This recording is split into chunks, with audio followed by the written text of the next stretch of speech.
ঈদের আর মাত্র ২-৩ দিন বাকি। নতুন জামা কাপড় কেনার পর এখন গৃহকর্তাদের দৌড় সেমাই চিনির বাজারে। তবে এবার স্বস্তির খবর, গত কয়েক বছরের তুলনায় সেমাই ও চিনির দাম রয়েছে স্থিতিশীল। তাই স্বল্প দামে ঈদের কেনাকাটা করতে পেরে খুশি ক্রেতারা।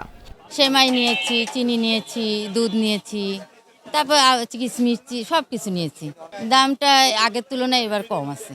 প্রয়োজনীয় যা জিনিস লাগে ঈদ মুহূর্তে যেগুলো বাজারের আমাদের, সেগুলো অবশ্যই স্বস্তি পাচ্ছি এবং ভালোর মধ্যেই আমরা মানে সুস্থভাবে সুন্দরভাবে সব কেনাকাটা করছি। মানে ঈদের মোটামুটি একটা বাজার করে যাব বলে এসেছি, মনে হচ্ছে যে নিয়ন্ত্রণে আছে। তবে ক্রেতাদের স্বস্তির মাঝেও দুশ্চিন্তায় দিন কাটাচ্ছেন বিক্রেতারা। ঈদের ঠিক আগে খুলনার বড় বাজারে, যেখানে প্রতি বছর উপচে পড়া ভিড় দেখা যায়, এবার ক্রেতার উপস্থিতি প্রত্যাশার চেয়ে অনেক কম বলে দাবি দোকান মালিক ও বিক্রেতাদের।